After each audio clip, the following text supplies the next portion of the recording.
Only when a man is reduced to deep and utter shame and left feeling worthless is he able to become truly authentic. With nothing to lose and everything to gain, with no one left to blame and a body full of pain, with an empty heart and a damaged soul, with no money in his pockets, he's on the dole. Loneliness is his only company. He's antisocial by definition. Social anxiety, what a shame, what a shame. He's desperate to seek help but too proud to ask. Judgment stands before him in his kingdom. These demonic thoughts won't let him sleep. Restless as always, he gets up to look out his window at the sky. He hears loud music and laughter. The laughter is joyous. Where's it coming from, he asks? Never mind. He is jealous because love is right at his doorstep.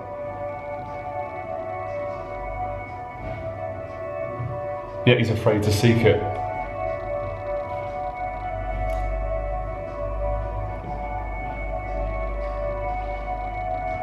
He hears a voice say, he hears an inner voice say, you are unworthy of this love, you are a sinner. He takes a deep breath. He's angry and confused. He tries his best to compose himself. He hears the voice of his father say, pull yourself together and be a man, don't cry. He breathes. His chest is tight with fear. He breaks down, he's reduced to tears. He cries an ocean's worth of rage. He is ashamed and embarrassed because he's afraid. He doesn't feel like a man.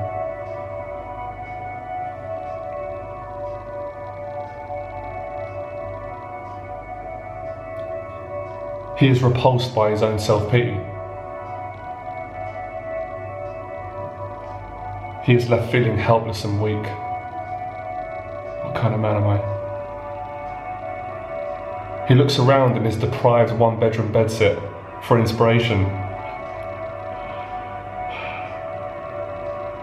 He picks up an iPod and puts the headphones in his ears.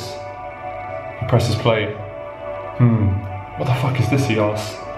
He hears the voice of a black man. Fucking hell, this man is passionate. It's possible you can live your dreams.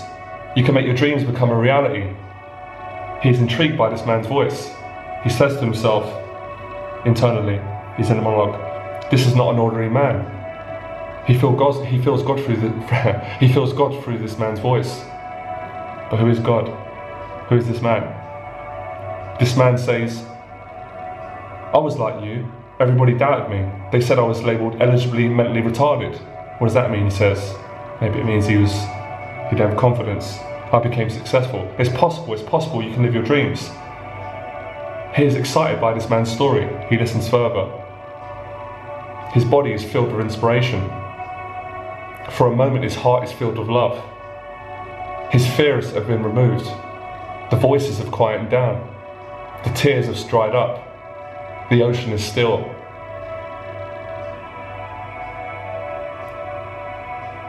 The air is warm.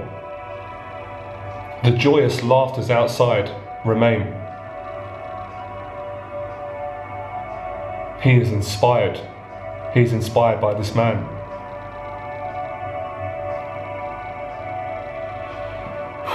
He takes a deep breath. He breathes.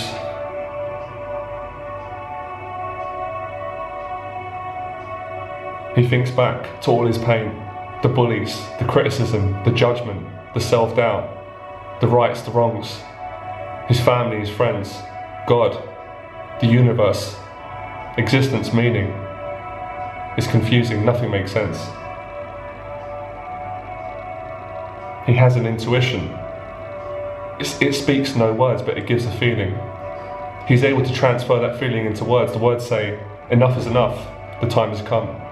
You must face your fear. You must seek your kingdom within.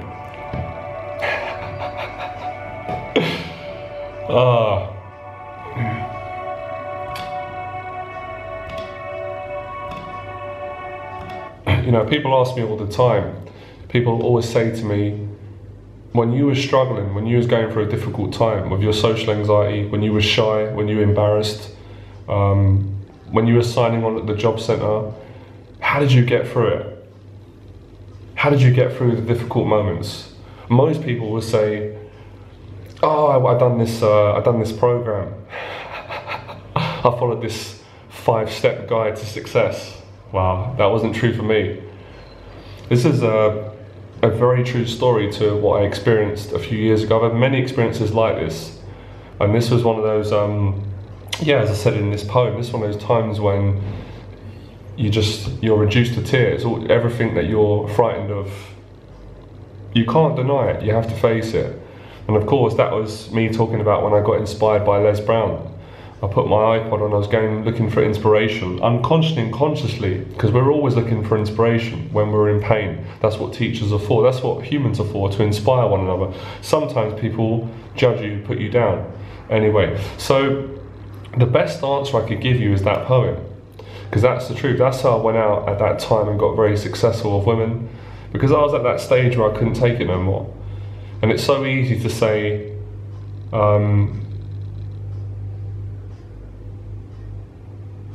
it's easy to give a general answer and to save face and to make it sound that you're different, but I'm not different, I'm the same as everyone.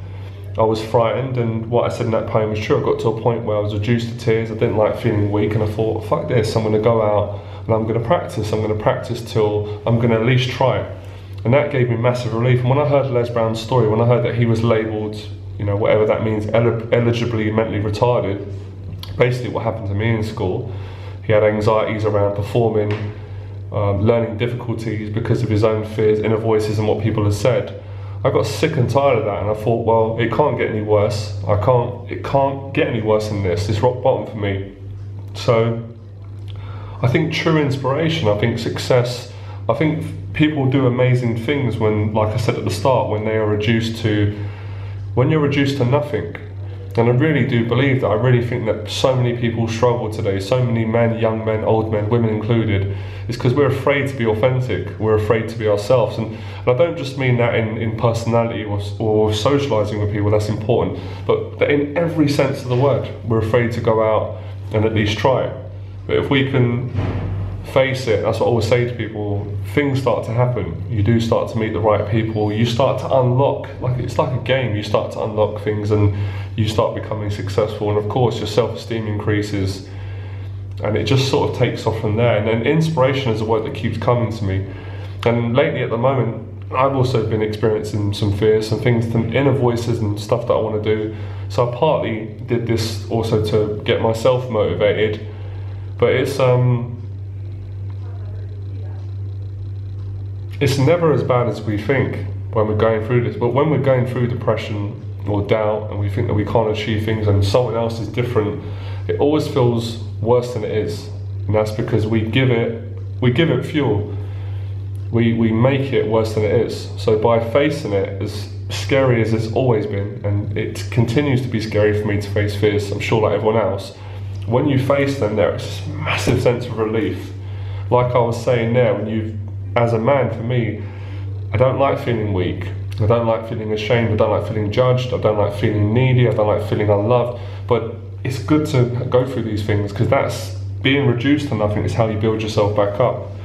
And I'm fascinated with studying great men in history, from people that just in all different areas. You hear me talking about boxers, creative people, anyone who's overcome fears. I'm fascinated by the psychology, and I believe all these qualities are in all men. And that's why it's a great saying what Jesus says, man is whatever you think of. So most of my achievements, if not all, my social anxiety included, getting good with women at that time, teaching, starting my own business, they come from this place. They don't